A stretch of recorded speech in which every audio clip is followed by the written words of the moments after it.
Hello dear students, welcome to our channel Rajendra Samrat academy. इस video में हम एक बार फिर से लेके हाजिर हैं छोटी छोटी किताबें लेकिन बड़ी बातों में। अभी तक हमने जो चैप्टर पढ़ा 4 चैप्टर तक कंप्लीट किया था, तो अगला चैप्टर हम देखते हैं हमारा कौन सा है। तो आगे हम अपने चैप्टर पे शुरू करते हैं। थार, जो थार है ये क्या है? थार कार वाला थार नहीं है, ये मरुस्थल है, रेगिस्तान, भारत का मरुस्थल है। ठीक है ना, कार मत समझ लेना थार को, आजकल ज़्यादा फेमस है।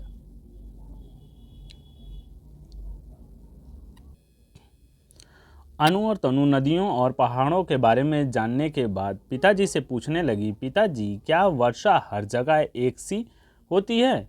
अब मतलब पहाड़ों के बारे में जान लिया उन्होंने, नदियों के बारे में जान लिया, तो उन्होंने पूछा कि मतलब कि हर जगह, अब हम जैसे दिल्ली में रहते हैं या फिर गांव में रहते, तो हमें तो ये लगता है कि यहाँ बारिश हो गई तो सब पूरी दिल्ली बारिश हो गई, या फिर दिल्ली में बारिश हो गई तो समझो पूरे देश में बारिश हो गई। लेकिन ऐसा नहीं है। हम सोचते ठंडी यहाँ पड़ रही है तो पूरे देश में ठंडी पड़ रही होगी, लेकिन ऐसा नहीं होता है। ठीक है, तो यही चीज़ इनके पिताजी इनकी कन्फ्यूज़न दूर करें। क्या कोई स्थान ऐसा भी है जहाँ वर्षा बहुत कम होती है? पिताजी ने बताया कि भारत में कुछ स्थानों पर बहुत कम वर्षा होती है, जैसे उत्तरी भारत के पश्चिम भाग में इसे थार का मरुस्थल कहते हैं। कह रहे कि उत्तर भारत में जो पश्चिमी क्षेत्र है, पश्चिमी भाग है, उसमें एक ऐसा जगह है जिसे थार का मरुस्थल कहा जाता है। यह मुख्य रूप से राजस्थान राज्य में अरावली की पहाड़ियों के पश्चिम में स्थित है। अब ये मुख्य रूप से कहाँ है? यह मुख्य रूप से राजस्थान राज्य में अरावली की पहाड़ियों के पश्चिम में स्थित है। अरावली की जो पहाड़ियाँ यहाँ होती है ना, उसके ठीक पश्चिम में ये स्थित है। यह पूरे साल बहुत कम, यहाँ पूरे साल बहुत कम वर्षा होती है।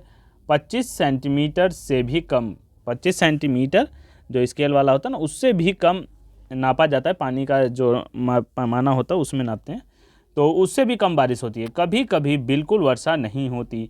वर्षा कम होने के कारण यहाँ दूर दूर तक केवल रेत, यहाँ देख सकते हैं ये थार का मरुस्थल ये है यहाँ पे राजस्थान एरिया में। और बारिश कम होने की वजह से वहाँ क्या होती है, कुछ चीज़ उपजाऊ नहीं होती, मिट्टी पकड़ नहीं बनती, और यहाँ पे सिर्फ रेत रेत ही रह जाती है।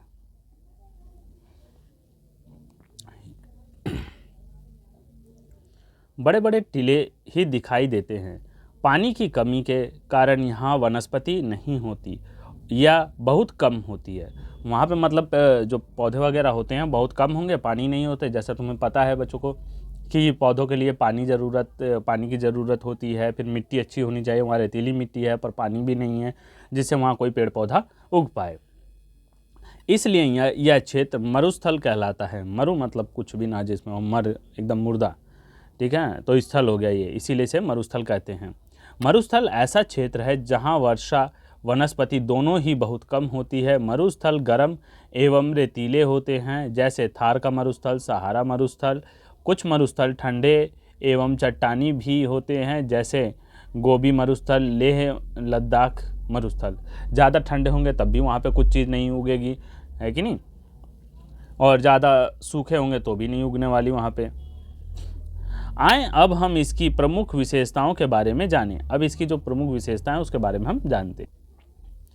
थार मरुस्थल का नाम सिंध प्रदेश में थार पार कर नामक जिले के नाम पर पड़ा है। थार पाकर जो है उसके नाम पर ये पड़ा है। थार का अर्थ है मरुस्थल और पारकर का अर्थ है दूसरी ओर। ठीक, ये शब्द का पूरा अर्थ बता रखा है। थार का तो अर्थ हो गया मरुस्थल और पारकर का अर्थ हो गया दूसरी ओर। स्थिति, क्या स्थिति है? आप यह तो जान ही रहे होंगे कि मरुस्थल का अधिक भाग राजस्थान राज्य में स्थित है। जैसा कि हम जानते हैं कि ज़्यादातर भाग जो है इसका मरुस्थल का राजस्थान में स्थित है। लेकिन क्यों कह रहे हैं कि ऐसा क्यों? तुमने सुना होगा कि जब मानसून पवनों के मार्ग में कोई पहाड़ या पर्वत आ जाता है तो पवनें आगे ना जाकर पहाड़ों के साथ ऊपर उठती जाती हैं, ठंडी होकर वर्षा करती हैं। वह आपने ये देखा होगा, जैसे हमने पहले पढ़ाया, तो जो ये हवाएं यहाँ से जाती हैं तो ये पहाड़ों से टकरा के ये ऊपर उड़ जाती हैं, इसके आगे तो जाती नहीं, यहाँ से टकरा के इधर उड़ जाती हैं, तो जिसकी वजह से उस पार बारिश नहीं होती। अब बारिश नहीं होने की वजह क्या है कि पहाड़, और पहाड़ से हवा उस पार नहीं जाती। जैसे कि हमारे देश में हिमालय पर्वत है, हिमालय पर्वत से हवाएं टकरा के फिर उस पार नहीं जाती, इसलिए यहाँ पे क्या है, भिन्न भिन्न प्रकार के मौसम पाए जाते हैं। तो पवनें आगे ना जाकर क्या करती हैं, पहाड़ों के साथ ऊपर उड़ जाती हैं और ठंडी होकर वर्षा करती हैं।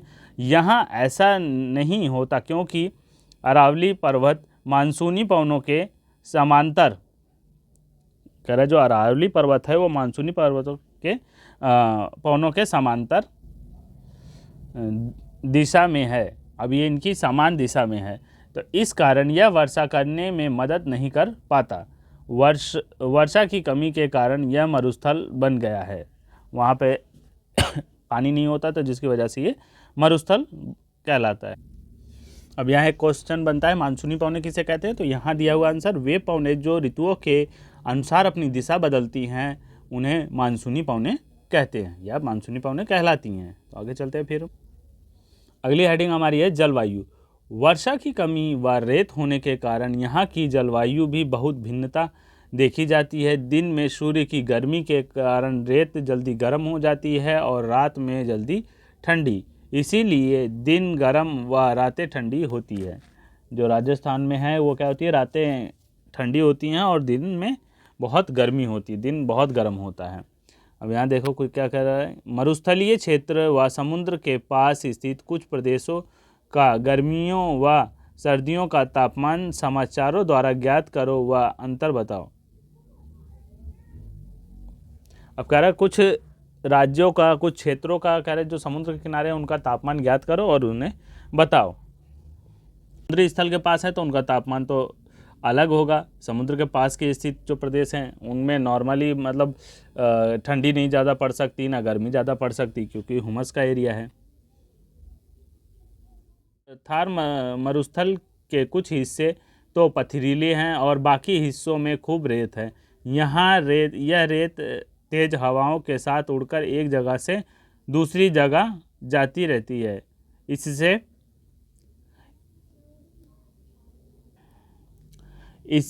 इससे इन टीलों की स्थिति बदलती रहती है। जैसा कि अगर देखोगे तो आज यहाँ टीला बना हुआ है, हवाएं चलेंगी, फिर ये उड़ के यहाँ टीला बना लेंगे, तो इसलिए कोई एग्जिट नहीं होती कि कौन सा टीला कहाँ बन जाए। गर्मियों में यहाँ लू चलती है। लू तेज गर्म हवाओं से चलने वाली गर्म एवं शुष्क हवाएं हैं। कह रहा कि लू उसे कहते हैं जो तेज गति से चलने वाली गर्म हवाएं हैं, उनको हम लू कहते हैं। और शुष्क होती हैं, यह दोपहर से शाम और कभी कभी देर रात तक चलती हैं। कभी दोपहर से शाम तक होती है, कहते हैं ना 12-1 बजे 2 बजे के बाद धूप होती है, फिर लू चलने लगता है। ठंडियों में भी ऐसी हवाएं चलती है, लेकिन क्या है कि वो बस खाली गर्मी असर दिखाती हैं। अब इधर इसमें चित्र में देख सकते हो ये रेगिस्तान का, अभी ये टीला यहाँ बना हुआ है ना, फिर इधर से हवा चलेगी तो फिर बाद में देखोगे कि ये टीला उल्टा इधर होगा, या तो फिर इसके अलावा आगे हो जाएगा, या तो ये और ऊंचा हो सकता है। तो ऐसी ऐसी स्थितियाँ बदलती रहती हैं। आगे चलते हैं। उसके बाद वनस्पति हैं। वनस्पति जो मरुस्थल में कैसे कैसे कौन कौन से पाए जाते हैं, ज़रा उनके बारे में भी देखो। वनस्पति पानी की कमी के कारण घने जंगल नहीं उग सकते। कह रहे कि यहाँ पे जो कि पानियों की कमी के कारण या पेड़ पौधे जो भी हैं, मतलब वो घने जंगल नहीं देखने को मिलते हैं। वहाँ पे पानी नहीं होता, क्योंकि घने जंगल के लिए पेड़ पौधों को बहुत ज़्यादा पानी चाहिए होता है, तब वहाँ पे वो उनका अच्छे से क्या कहते हैं आवास बन सकता है। कहीं कहीं झाड़ियाँ और कटीले पेड़ व घास उगते हैं। कटीले पेड़ जैसे कीकर, कैक्टस के पेड़, बबूल तथा खजूर यहाँ की प्रमुख वनस्पति हैं। बबूल, खजूर वगैरह यहाँ पे ज़्यादा पाई जाती हैं। बारिश के मौसम में यहाँ छोटी छोटी घासें उग आती हैं और मरु उद्यानों के आसपास लोग पानी व उपजाऊ भूमि के कारण निवास करते हैं। यहाँ अधिकतर वहीं पेड़ पौधे मिलते हैं जिन्हें बहुत कम पानी की ज़रूरत होती है। जो रेगिस्तान में क्या होता है कि ऐसे पौधे लगाते हैं, क्योंकि पानी वैसे भी वहाँ कम होता है, तो हम वैसे पौधे लगाएंगे ना जिसमें पानी की कम ज़रूरत हो, कम पानी में भी अच्छा ग्रोथ कर सके, ठीक है ना।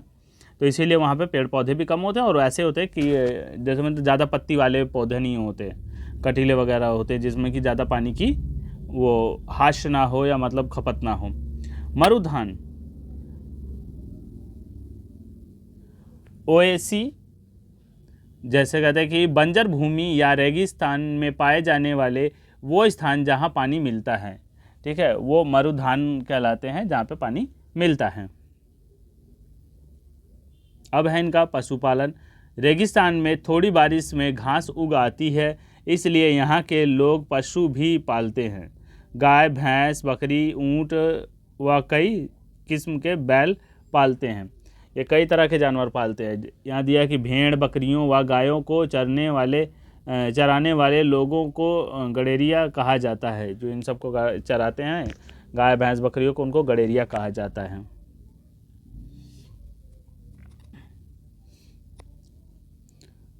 किस्म के बैल पाले जाते हैं और भेड़ों से गड़ेरियों को पीने के लिए दूध व खेतों के लिए खाद के अलावा ऊन भी मिलता है।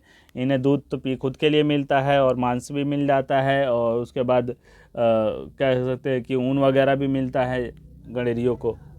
ठीक।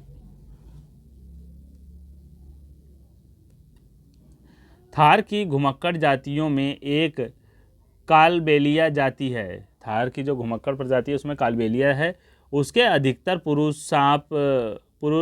सांप का तमाशा दिखाते हैं। वहाँ की अधिकतर महिलाएं काले रंग का घाघरा कुर्ती पहनती हैं। उन पर चमकीले सितारे गोटे टंगे होते हैं। वे जिस तरह बीन की धुन पर नाचती हैं, ऐसा लगता है मानो नाग लहरा रहा हो। कह रहा है कि वो ऐसे जब नाचती हैं बीन की धुन पे तो लगता है कि मतलब नाग लहरा रहा। देखा भी होगा राजस्थानी डांस, बहुत तेज डांस करते हैं वो। अक्टूबर के बाद गड़ेरिया अपना डेरा ऊँटों पर लाद कर चारे की तलाश में दूर दूर तक हरियाणा, गुजरात और मध्य प्रदेश निकल जाते हैं। ऊँट यहाँ का मुख्य पशु है, क्योंकि ऊँट रेत के मैदान में दूसरे जानवर की तुलना में आसानी से चल सकता है।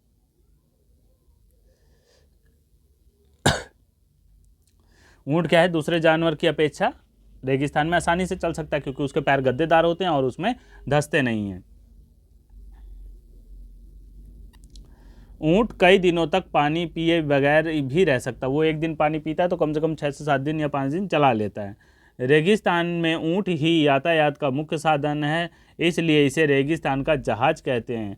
इसका उपयोग हल चलाने व गाड़ी खींचने के रूप में किया जाता है। ऊँट की ऊन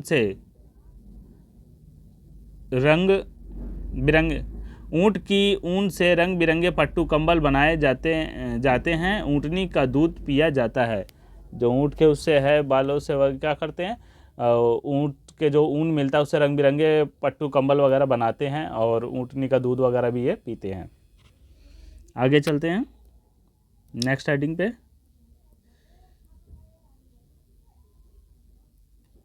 प्रमुख फसलें। थार मरुस्थल में बारिश के मौसम में खेती की जाती है, इसलिए यहाँ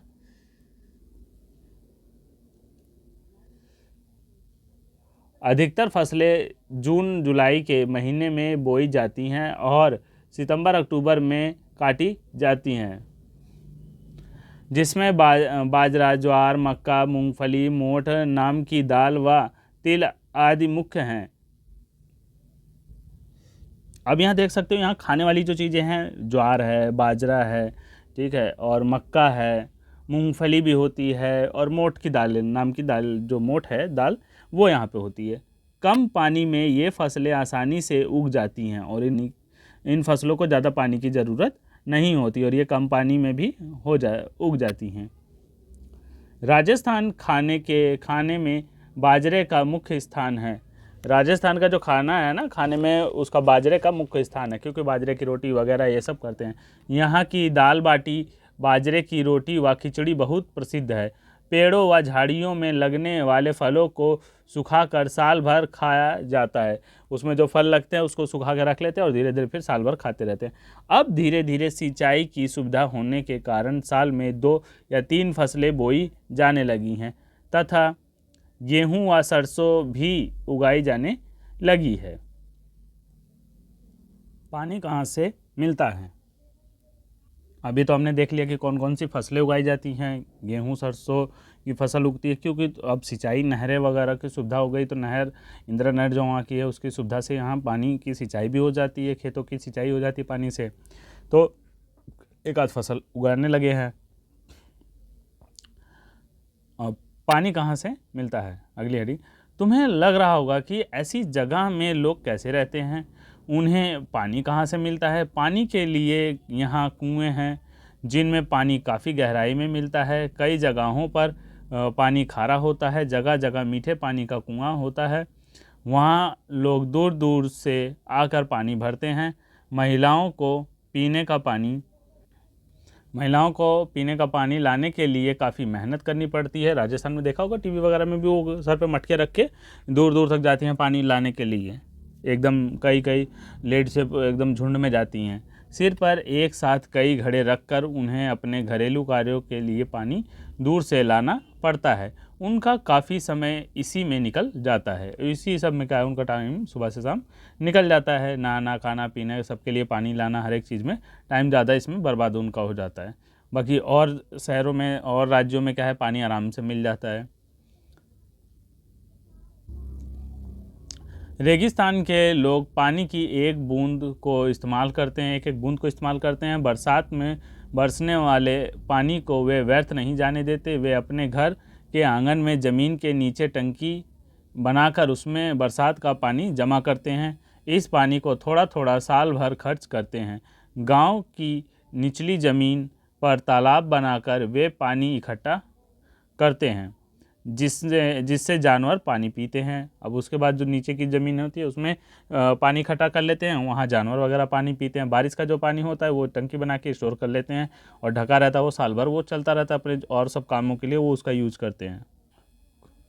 राजस्थान में पारंपरिक तौर पर क्षेत्र दो भागों में बांटते हैं। भागों में एक जिसमें पालर पानी मिलता है, जो वर्षा से मिलने वाला जल है, जो वर्षा से जल मिलता है उसे पालर पानी कहते हैं। दूसरा जहाँ वाकर पानी मिलता है, जो ज़मीन से मिलने वाला जल है। तो ये भी इम्पोर्टेंट है, पालर पानी और वाकर जल। वाकर जल जो ज़मीन से लिया जाता है, और पालर पानी जो बारिश से हमें मिलता है। दोनों में अलग अलग तरह की फसलें उगाई जाती हैं। यहाँ पे अलग फसलें और यहाँ पे अलग फसल उगाई जाती है। सीजन के हिसाब से बारिश में ही पानी मिलता है, तो उस हिसाब से वहाँ कम पानी वाली फसल उगाई जाती है, यहाँ पे अलग है। राजस्थान में शुरू से ही पानी सुंदर चीज़ों से जुड़ा हुआ है। जो राजस्थान में शुरू से ही पानी जो है कि सुंदर चीज़ों से जुड़ा हुआ है, मतलब बहुत उसे कीमती, जब पानी नहीं है वहाँ पे तो कीमत उसकी रहेगी। पीने के पानी का बर्तन, कुओं के चबूतरे, पानी जमा करने की हौदियाँ तथा उनके ढक्कन सब की खूब सजावट की जाती है। थार के समाज ने पानी की हर बूंद का सदुपयोग किया है, इसलिए वहाँ पानी के सही इस्तेमाल के बारे में आम जीवन में कहानियाँ, कहावतें और मुहावरे मिले हैं। उदाहरण के रूप में यहाँ एक कहावत है।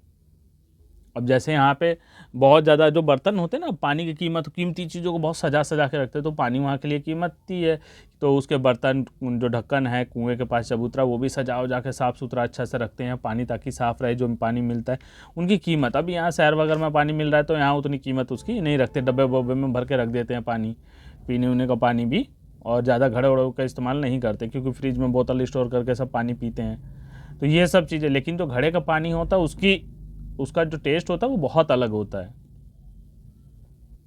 अब यहाँ की एक कहावत है, जो देखो कहावत, घर में साधारण मेहमान आए तो मलाईदार, कह रहा है कि अगर घर में साधारण मेहमान आता है तो उसे मलाईदार दूध दो, विशेष मेहमान हो तो एक गिलास पानी दो। अगर यहाँ हम दूध दे दे तो हमारे लिए स्पेशल हो जाता, पानी तो नॉर्मल हो गया, लेकिन राजस्थान में जो नॉर्मल मेहमान आते हैं उनको दूध दे दिया जाता है। जो बहुत बढ़िया जैसे विशेष स्पेशल कोई गेस्ट आता है उसके लिए एक गिलास पहले पानी, फिर उसे दूध दिया जाता है। मेहमान इससे ज़्यादा मांगे तो दूसरा गिलास दूध का दो। अब एक गिलास वो पानी देते थे, दूसरे के बाद अगर वो मांगता तो वो दूध का गिलास दे देते, यानी पानी दूध से ज़्यादा कीमती है। अब यहाँ दूध ज़्यादा कीमती है, वहाँ पानी ज़्यादा कीमती है।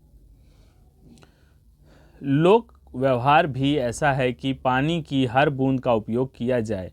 जैसलमेर में आज भी लोग लकड़ी की चौकी पर बैठकर नहाते हैं। उसके नीचे एक बर्तन रहता है, नहाने से गिरा पानी उसमें जमा होता है जो जानवरों के काम आता है। अब वो जैसे कि अब एक चौकी समझ लो, उसके नीचे अगर कोई बर्तन रखा हुआ है तो लोग इस पे बैठ के अगर नहाते हैं ना, तो ये पानी इसमें गिर रहा होता है। या तो फिर ऐसा स्थान बना दिया होगा, पानी यहाँ पे नहा रहे हैं तो यहाँ से ये पानी जा रहा बह के और यहाँ गड्ढे में इकट्ठा हो रहा है, तो वहाँ जानवर वगैरह उसका उपयोग पीने के लिए कर लेते हैं या किसी और काम के लिए उपयोग कर लिया जाता है।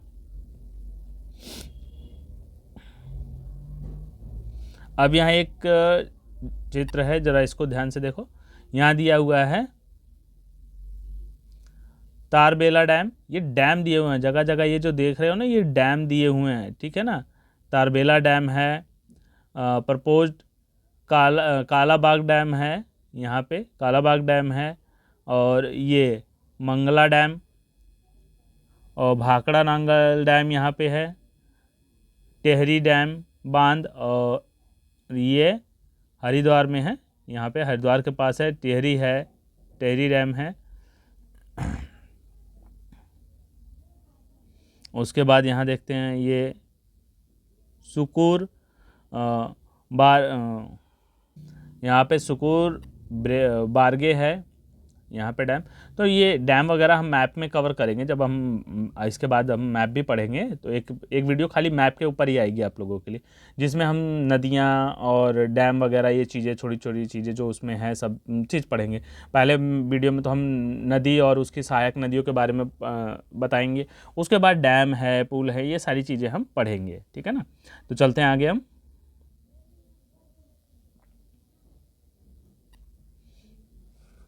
1980 के दशक में राजस्थान नहर बनाने से यहाँ के लोगों को पीने व सिंचाई के लिए जल आसानी से उपलब्ध होने लगा। 1980 के दशक में जब राजस्थान में नहर बनी तो उसमें पीने के और सिंचाई के लिए पानी उपलब्ध होने लगा। मानचित्र में इस नहर की स्थिति को ध्यान से देखें। मानचित्र में जो नहर है उसको देख लो ध्यान से। अब मैप में हम देखते हैं ना, यहाँ पे ध्यान से अगर देखोगे तो ये जो आ रहा है ना इधर, ये सीधा जा रही है राजस्थान में। तो ये कौन सी इंदिरा गांधी नहर है, ये थार का रेगिस्तान है, ठीक है। और ये सतलुज नदी पे है, सतलुज नदी से यहाँ जुड़ के भाखड़ा नंगल डैम के पास से होते हुए यहाँ पे ये नहर आ रही है। ये 1980 में बनी थी, जिससे क्या है कि पानी की सुविधा इन्हें थोड़ी सी हो गई, सिंचाई उचाई के लिए, पीने के लिए भी आसानी से इन्हें पानी अब मिल जाया करता है।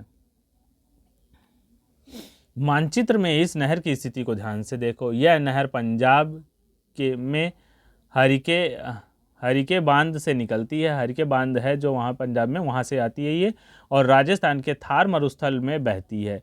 इससे अब इंदिरा गांधी नहर के नाम से जाना जाता है। यह भारत की सबसे बड़े नहर तंत्रों में से एक है। कह रही सबसे बड़ी नहर तंत्रों में से ये भी एक नहर है, बड़ी नहर। इसी नहर द्वारा सिंचाई की सुविधा मिलने के कारण राजस्थान में गेहूं की फसल भी उगाई जाने लगी है। यहाँ फसल में एक नहीं 2 बार फसल उगाई जाती है। वहाँ गेहूं की फसल एक बार नहीं 2 बार उगाई जाती है। अब ये देख सकते हो, ये राजस्थान में जो नहर है ना, नहर आने की वजह से ये पूरा देख रहे हो इतना ये वो काफ़ी चौड़ी है नहर, जिसमें पानी की सुविधा अच्छी मिलती है राजस्थान में, जिसकी वजह से वो एक नहीं 2 बार गेहूँ की फसल उगा लेते हैं। इसी के साथ ये चैप्टर ख़त्म होता है। तो यहाँ हमने नहर के बारे में भी जाना, राजस्थान में पानी कैसे होता है, कितने प्रकार का क्षेत्र है, कौन कौन से क्षेत्र बंटवारा हुआ है, ये सारी चीज़ें हमने राजस्थान की जानी। जो यही जो कारण था कि उन्हें मरुस्थल क्यों कहा जाता है, पेड़ पौधे नहीं उगते इसलिए वहाँ पे मरुस्थल कहा जाता है। तो यहाँ हमें पता चल गया कि इसे थार को, जो रेगिस्तान को भारत का मरुस्थल क्यों कहा जाता है। तो अब हम मिलते हैं नेक्स्ट चैप्टर में, ठीक। Okay, bye students.